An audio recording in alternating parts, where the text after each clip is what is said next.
Assalamualaikum warahmatullahi wabarakatuh. Jadi di video kali ini kita akan memulai belajar desain grafis untuk pemula, yaitu mengenal fundamental desain grafis.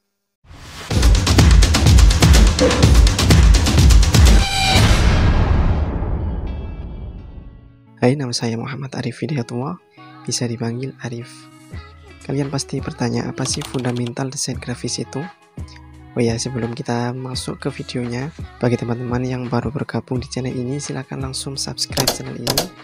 Di sini kita akan membahas berbagai hal seputar desain grafis. Jadi jangan lupa juga untuk mengaktifkan lonceng notifikasi agar kalian tidak ketinggalan ketika ada pembaruan terbaru di channel ini. Bagi yang baru bergabung, saya sarankan untuk menonton video tentang tips belajar desain grafis dengan cepat di kolom deskripsi yang sudah saya sediakan. Ini akan membantu kalian memahami konsep dasar untuk memulai desain grafis ke depannya.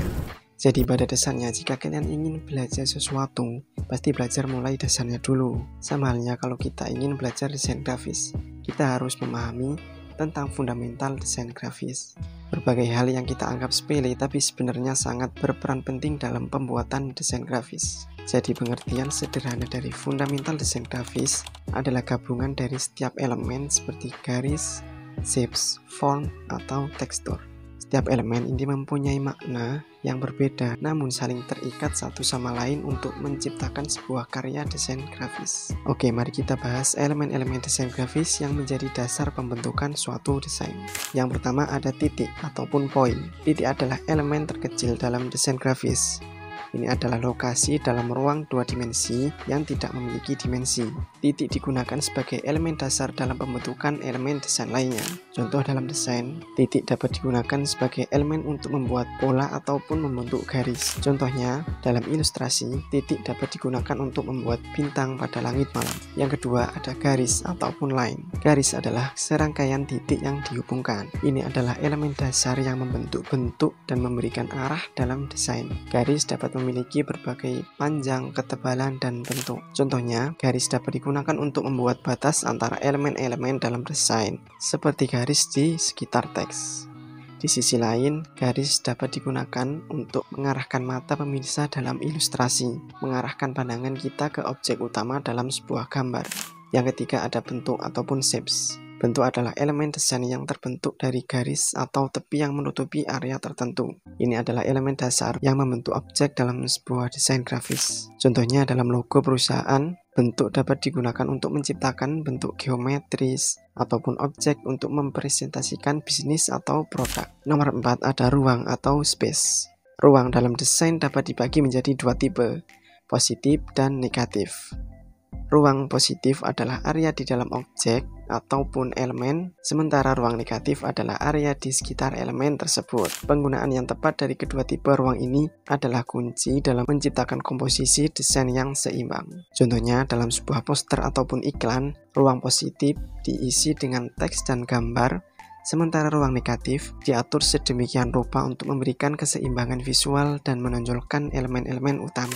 Kelima, ada teks ataupun typography.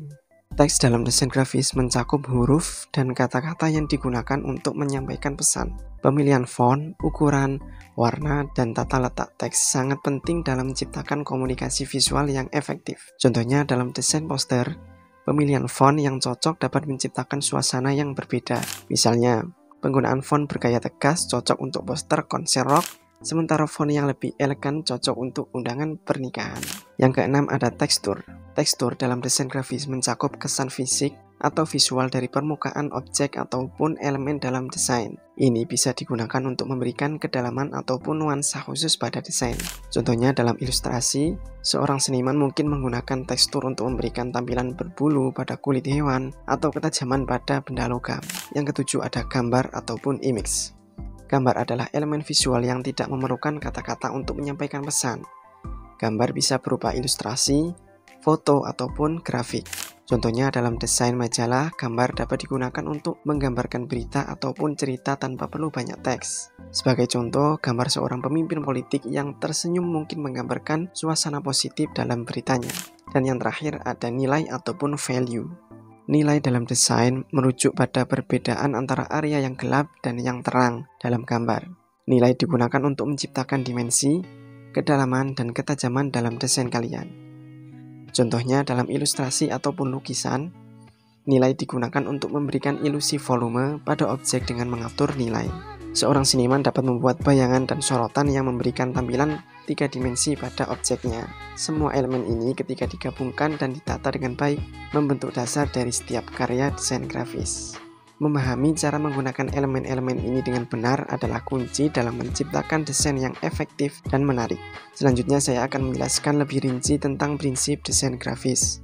Prinsip desain grafis adalah pedoman dan aturan yang membantu dalam menciptakan karya desain yang efektif dan menarik. Beberapa prinsip desain grafis yang penting termasuk keseimbangan, komposisi, dan layout.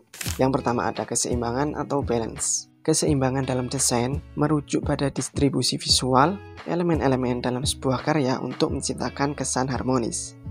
Ada 2 tipe keseimbangan. Keseimbangan simetris atau keseimbangan yang sama di kedua sisi sumbu tengah, dan asimetris, keseimbangan yang tidak simetris. Contoh, sebuah poster dengan gambar besar di satu sisi dan teks di sisi lain dapat menggunakan keseimbangan asimetris yang dinamis untuk menarik perhatian. Yang kedua ada dominasi dan prioritas. Dominasi dalam desain adalah elemen yang menonjol dan menarik perhatian pertama. Prioritas adalah urutan elemen dalam desain berdasarkan pentingnya. Contoh, dalam iklan mobil, gambar mobil akan mendominasikan dan menjadi elemen pertama yang dilihat, menunjukkan prioritas untuk mempromosikan sebuah produk. Yang ketiga ada sederhana ataupun simplicity. Simplicity menekankan penggunaan elemen-elemen minimal dalam desain untuk menghindari kebingungan visual. Contohnya logo Apple adalah contoh desain simpel yang efektif dalam mengkomunikasikan merek dengan baik. Yang keempat ada kontras. Kontras melibatkan perbedaan yang jelas antara elemen-elemen dalam desain seperti warna, ukuran, ataupun bentuk. Contohnya, penggunaan warna yang kontras pada judul dan latar belakang di halaman buku akan membantu judul menonjol dan mudah terbaca. Yang kelima, ada harmoni. Harmoni melibatkan penggunaan elemen-elemen yang berbeda dalam desain untuk menciptakan kesan kesatuan dan kohesif. Contohnya desain toko kopi yang kohesif menggunakan elemen-elemen seperti warna, font, dan gambar yang konsisten untuk menciptakan suasana yang menyatu. Yang keenam ada kesatuan. Kesatuan melibatkan penggabungan elemen berbeda dalam desain untuk menciptakan kesan bahwa semua elemen itu saling berhubungan. Contohnya, desain katalog yang konsisten dalam gaya dan tata letak akan menciptakan kesan bahwa semua produk tersebut berasal dari merek yang sama. Yang ketujuh, ada komposisi. Komposisi merujuk pada pengaturan elemen-elemen desain seperti titik, garis, dan bentuk dalam ruang desain. Ini melibatkan pengorganisasian elemen-elemen tersebut untuk menciptakan hubungan visual yang kuat. Contohnya dalam sebuah poster konser, komposisi dapat mengarahkan mata pemirsa dari atas ke bawah dengan nama brand di atas, gambar band di tengah, dan detail waktu dan tempat di bagian bawah. Yang ke-8 ada layout.